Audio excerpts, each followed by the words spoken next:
My dear friends, কেমন আছো?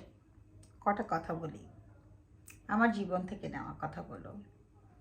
জানি না তোমাদের কেমন লাগবে, তবে যদি শোনো মানো তবে অবভিয়াসলি ভালো কিছু হবে। সেটা হচ্ছে, তুমি কি কাউকে তোমার নিশ্চয় তো অনেক বেশি ভালোবাসছো, অনেক বেশি বিশ্বাস করছো, চোখটা বন্ধ করে সে তো আমার, তাকে ছাড়া আমি বাঁচবো না, সে তো আমার লাইফের একটা part, he is my everything কিংবা শি ইজ মাই এভরিথিং, তাহলে তুমি জেনে রাখো তুমি লাইফে সামনে অনেক বড় ধরনের ভুল করতে যাচ্ছ, কষ্ট পেতে যাচ্ছ, কান্না করতে যাচ্ছ, এবং একটা সময় এসে তোমার অনুশোচনা করা ছাড়া হাতে আর কিচ্ছু থাকবে না। তাই নিজের প্রতি সেলফ কনফিডেন্সটা রাখো আর ইমোশনটাকে কন্ট্রোল করতে শিখো। সবচেয়ে বড় কথা কি, কন্ট্রোলটা নিজের হাতের মাঝে রাখো।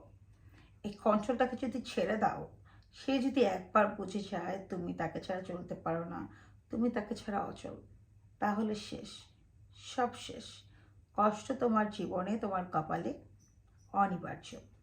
তাই ভরসা, আস্থা, বিশ্বাস, চাওয়া কিংবা এক্সপেকটেশন যদি কিছু করতেই হয়, সেটা শুধুমাত্র উপরওয়ালাকেই করো। আর আত্মবিশ্বাসটা নিজের উপর রাখো, তাহলে দেখবে জীবনটা অনেক সুন্দর। আর এক্সপেকটেশনটা কখনো অন্যর কাছে করতে যাবে না।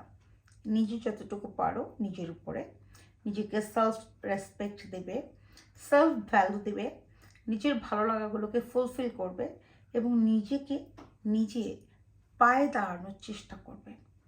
তোমার যখন কিচ্ছু থাকবে না, তখন দেখবে এই বিচিত্রময় পৃথিবীটা কত কঠিন।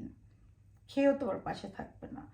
যতক্ষণ তোমার আছে, সেটা চাই কিছু থাকুক না কেন, ততক্ষণ পর্যন্ত হয়তো বা কারো না কারো সাপোর্ট পেতে পারো।